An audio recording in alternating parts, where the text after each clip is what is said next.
Comenzamos con Alvar. Bueno, es otro de los balances que cierran en este periodo, es decir, a mitad de año. Es una compañía de capitales nacionales gestionada de acuerdo con los más exigentes parámetros internacionales de la industria y permanente evolución. Lo que agrego, más allá que no dice nada, es una de las plantas más grandes de Sudamérica que bueno, se dedica a la producción de aluminio y más o menos abastece al mercado local en un 30%, ahora un poco más, con el tema de construcción y las restricciones que está teniendo en ciertas exportaciones, como en Estados Unidos justamente, Brasil, y aparte exporta hacia Brasil, Japón y Alemania. Bueno, en primaria, que es el aluminio en crudos, se dedica en Puerto Madryn con una planta hidroeléctrica que abastece a una central hidroeléctrica, más todo lo que sea la energía térmica y eólica, que también abastece a la planta. En elaborados, ya no es crudo, sino que se transforma en el aluminio en extruidos, que son una especie de placas grandísimas y laminados que proveen un gran número de la industria, desde la fachada de edificios, es decir, ya el bloque prearmado, ¿no? Bueno, esto no importa, en lo que se mantiene el desarrollo sustentable, se dedica a bajar la gestión de emisiones de gases invernaderos a través de diferentes tecnologías. Una es el efecto anoico en cubas de electrolisis a través de un sistema de monitoreo automático que va reduciendo las diferentes emisiones. Además, bueno, acá como se ven monitorea la calidad del aire de la ciudad todo el tiempo, a ver cómo están los dispositivos, instalaciones de captación y tratamiento de las salidas, efluentes gaseosos. También gestiona el agua potable que ingresa luego de un circuito de riego, que mantiene una forestación, que la vemos acá en el parque en Puerto Madryn. De riego que mantiene una forestación de 20 hectáreas con 12.000 ejemplares de árboles diferentes. Bueno, tratamiento de residuos sólidos, como también lo vemos acá, chatarra de hierro, etcétera, etcétera. Por lo menos tiene la estructura para contaminar cada vez menos y hacer un mundo más sustentable. Vamos a los números y hay mucho para ver. El cierre del ejercicio, que es el número 52, 2020-2021, arrastró un saldo positivo de 4.379,6 millones. El año pasado cerró con un 5.494 de déficit. Esto se debe a una brecha con los saldos financieros, aparte por un dólar oficial que fue menor a la inflación, por ende eso se benefició con una diferencia de cambio más allá de los resultados financieros totales de 15.200 millones positivos. Bueno, reseña. Al principio de julio se decidió programar el régimen de ultraelectrointensivo, trabalengua, por 6 meses, es decir, que ya estaba por el mercado eléctrico mayorista que depende del Ministerio de Energía, lo cual garantiza las condiciones que provee el suministro de energía eléctrica desde hidroeléctrica Futaleufú a la planta de Puerto Madryn, es decir, hay una demanda que Alvar tiene sobre este tipo de energía a cierto precio y después pasando esa demanda se le cobra sin subsidio, por lo que se encarece esa situación y entonces la planta tiene una capacidad productiva y las máquinas actúan hoy día en un 75% de su capacidad, de su capacidad total. Después otra cosa es esta calificadora de riesgo que estamos viendo en muchos balances de las nacionales. En su último informe decidió mantener las perspectivas negativas por el riesgo de tener solo una planta para la producción de aluminio y presenta un mayor riesgo operacional ante una nueva ola de pandemia, es decir, que se paren los obreros, se paren las máquinas, etcétera, etcétera. Esto lo que busqué es el boletín oficial a qué se debía esta resolución, que será prorrogada, que justamente es la demanda, que la demanda tiene una cota, es decir, sí, una cota máxima de energía, de subsidio de energía, y después depende ya de la empresa en sí.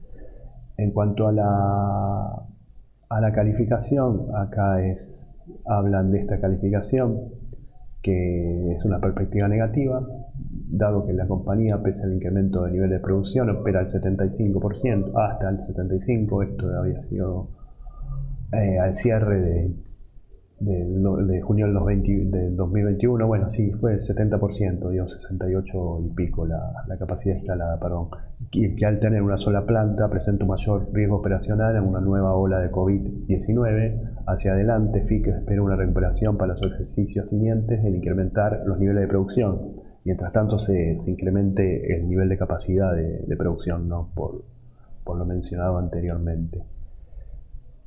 Bueno, después hablan de recuperación del precio de aluminio, que vamos a hablar después. Habla de las obligaciones negociables, que hoy día cuenta con dos, Serie 1 y Serie 3, ha pagado bastante parte del capital. Y como vamos a ver, vemos una reducción considerable de la deuda a partir del pago. Y nada más esto.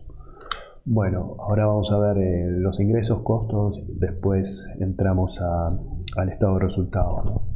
Los ingresos por venta sumaron 84.728 millones, que es una caída del 11% con respecto al año pasado. Los costos de venta dan 68.373,4 millones, un ahorro del 16,9% interanual.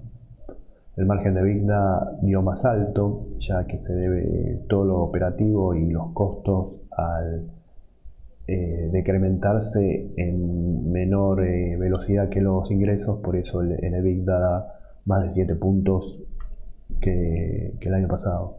Las existencias registraron 36.480,7 millones, una baja del 3,4%. El año pasado la variación fue una baja del 23,5%, pero hay que tener en cuenta que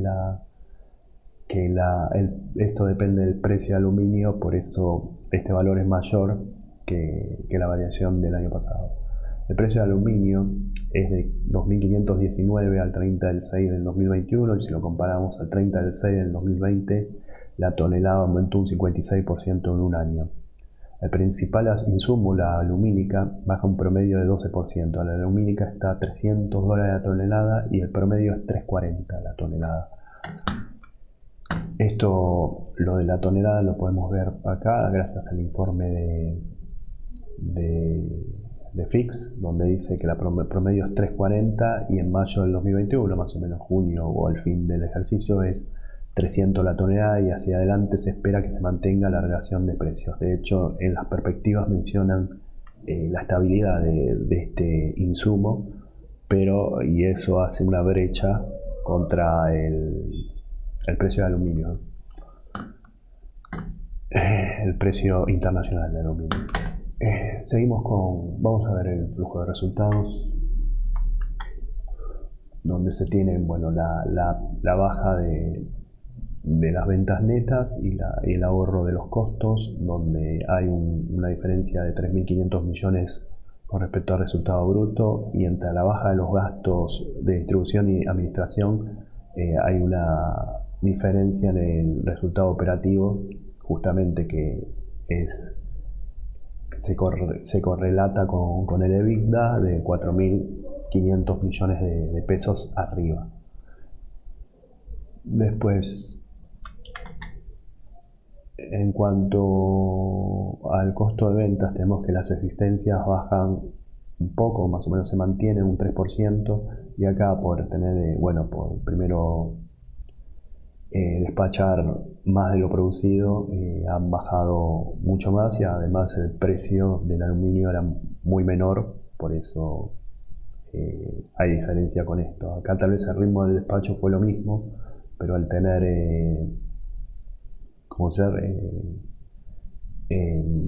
mayor precio de aluminio, se encarece eso. Más con los productos terminados, porque si los insumos, como dijimos, bajan. Y vamos finalmente a lo que es los inventarios. Bueno, se tiene en materias primas, materiales y repuestos, la mayor parte, casi el 50%, y en productos terminados hay una baja de 4.000 millones de pesos con respecto al año anterior.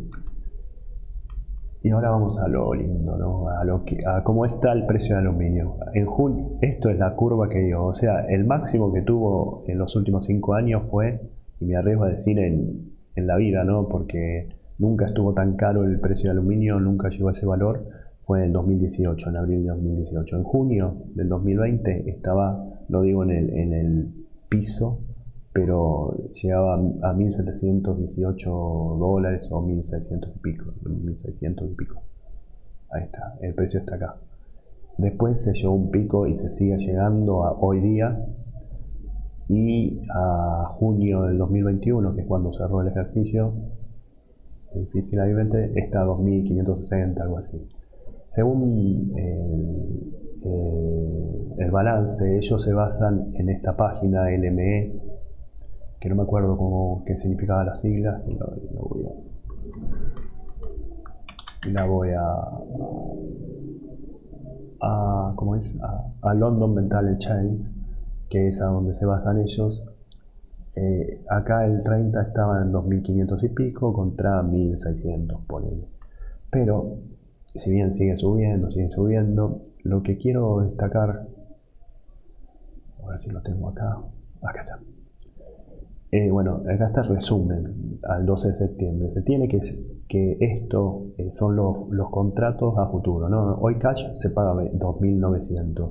En 3 meses se van a pagar 2.906, pero llegando ya hay una curva descendente que puede llegar a los 2.550. Esto no es una bajada al 1.600, o sea, pero volviendo a niveles del cierre del ejercicio para 2024, pero manteniéndose entre 2.800 y 2.000. Esto baja porque son los contratos a futuro, ¿no? Acá están los diferentes precios de aluminio a futuro. Entonces se llega al pico en 4 meses, que vendría a ser a lo que es febrero del año que viene, más o menos, o enero. Ahí. Bien, y una cosa con respecto a esto, que por cada 1% que aumenta el precio del aluminio, es decir, si de 1.600 se va a 1.616, el ingreso por venta es 0,7. Acá la cagaron porque la exportación bajó muchísimo y los ingresos por venta crecieron por el precio, pero en cuestión de volumen se fue para abajo. Bien, seguimos. El 83,7% de la facturación es el segmento de aluminio primario, donde cae un 16,4% interanual. La división de aluminio elaborado, que es lo que se hace algo con el aluminio, que es el 10,8% del total, sube un 56,7% por recomposición del sector de la construcción en este país. La generación de energía, que también se vende a través de la hidroeléctrica, la FEUTOFU o algo así, 4%, baja un 19%, se factura al exterior un 53%, tengamos en cuenta que la facturación promedio es un 70%, así que ha bajado 17 puntos, y cayó 35,5%, principalmente porque USA mantuvo el nivel de importaciones sin arancel de 180.000 toneladas. Además hubo, como se dice, atrasos con los buques que llevaban el aluminio hacia los diferentes lugares para exportar. Además, las exportaciones bajaron hacia Brasil y al mercado asiático, que es Japón principalmente, ¿no? En el plano del cual subieron por la industria automotriz y construcción, como dijimos anteriormente. Vemos los segmentos, que lo tenemos ubicado en la página 44-45. Bueno, división primaria, elaborado, generación de energía y todo lo que sea montajes industriales, es decir, ya se le pide un trabajo al lugar y gente monta ciertas estructuras, ¿no? ¿Qué es lo que menos se factura? Bueno, en lo que es aluminio primario, vemos la baja de 14.000 millones de pesos. Lo que es elaborado, hay una suba de casi 3.500 millones de pesos. Generación de energía, hay una baja también por mayor, como es menor demanda, principalmente restringida por el mercado electrónico mayoritario. Y lo que es externo, tenemos 45.208 millones, casi todo es aluminio primario, y hay una baja de 23.000 millones más o menos. Y a lo local, bueno, aumenta todo, ¿no? O sea, aumenta el primario, aumenta la división de elaborado, que aumenta como un 70%, la generación de energía es igual y lo que es montaje es igual. La producción de aluminio primario cae un 21,3% y es el más bajo en 5 años. En cambio, los elaborados suben un 64,1% y es el más alto en los 5 años. Si la relación entre lo que se vende elaborados versus total estaría buenísimo, pero el primario es lo que manda, ¿no? Bueno, esto es impulsado por los extruidos. ¿Qué son los extruidos? Son placas grandes que se usan más bien para todo lo que sea sistemas de carpintería. La generación de energía eólica y térmica acumulado cae un 16,3% por las restricciones mencionadas. Y vamos al despacho. Los despachos de aluminio bajan un 26%, el despacho al exterior baja un 40,1%, en cambio los elaborados suben un 57%, exporta el 3,5% y también sube, sobre todo también por los extruidos, 66,6%. Esto lo vamos a ver en la memoria, donde tenemos lo siguiente. Bueno, esto es la producción. Lo que baja mucho son los lingotes T puros y aliados. Las placas suben, que se usan mucho para la construcción. Los lingotes puros también. Todo lo que sea lingote de aluminio así crudo baja muchísimo. Acá sube lo de destrucción un montón y todo lo que es laminado sube también. En cuanto a las exportaciones, como vemos, el volumen de despacho baja un 40,1%, pero sube un 66% lo que es elaborado.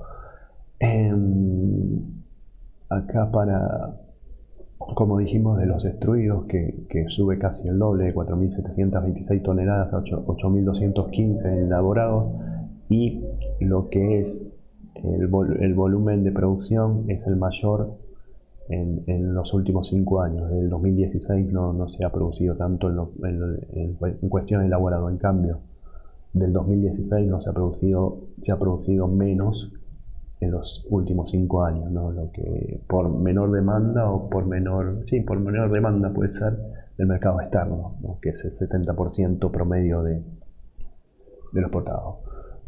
Bueno, acá la energía vendida por la hidroeléctrica Futaleufú es más baja que el año pasado y que los últimos 4 años, y nos remontamos recién al 2016-2017 en cuestión esto. Y lo que es la energía eólica y térmica utilizada, se ha utilizado en el trimestre, igual trimestre más, pero en el acumulado fue menor. Los gastos de naturaleza sumaron 6.240 millones, un ahorro del 15,5% por menores gastos de exportación, netos de reintegros bajando un 38,2%, menor mercadería exportada, como dijimos. Los sueldos y jornadas fueron de 7.387,7 millones, un descenso del 5,2%. La dotación es de 2.142 empleados, son 16 menos que el año pasado, lo que vi. Esto lo vemos en la página acá, 42, donde tenemos lo que era gastos por exportación, 2.255 millones contra 3.646, y las remuneraciones totales 7.795 contra 7.387, pero no, igual los honorarios por servicios es lo mismo, la misma proporción. Y los empleados, la división de los empleados,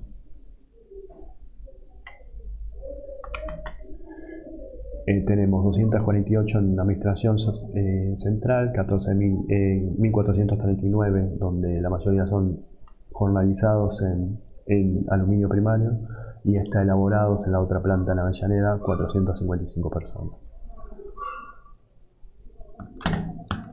Vamos a los saldos financieros, que acumulan un saldo a favor de 1.968,7 millones. El año pasado dio un déficit de 12.853,7 4 millones por brecha positiva en diferencia de cambio de alrededor de 14.770 millones.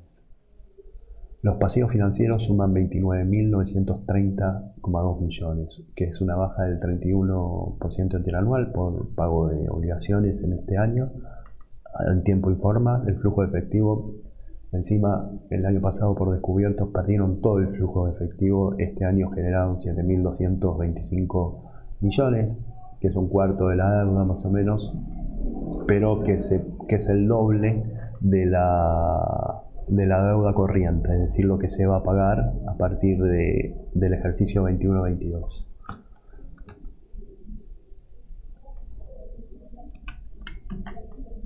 Bueno, tenemos los ingresos, ahí está la brecha que dijimos, de los 14.000 y pico o los 15.000. La diferencia de cambio es lo que se destaca. Después, lo que es pasivos financieros, tenemos 29.930 contra 43.391.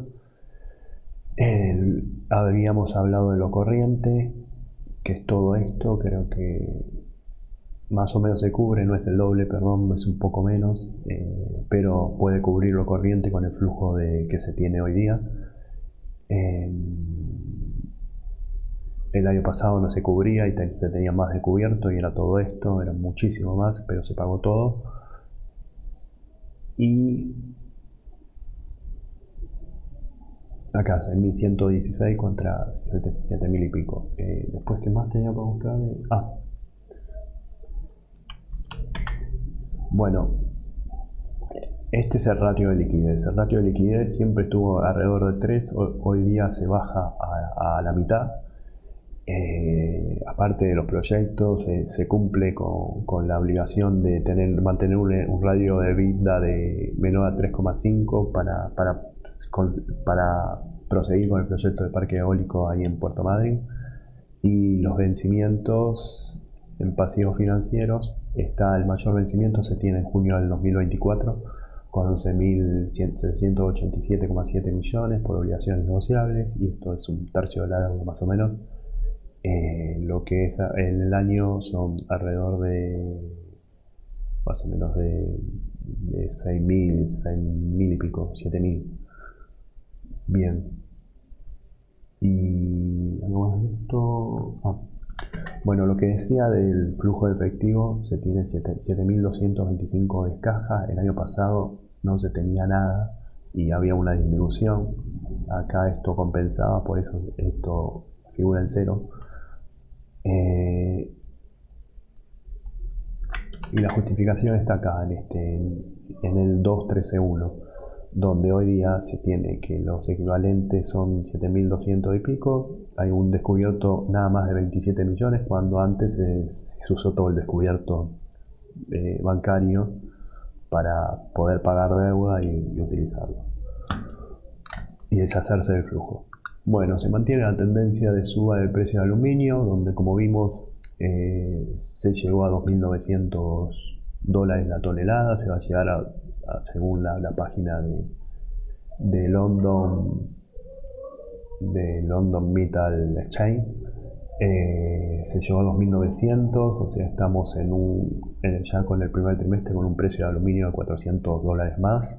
La materia prima alumínica se mantiene en estos precios estables y ellos mismos lo dicen.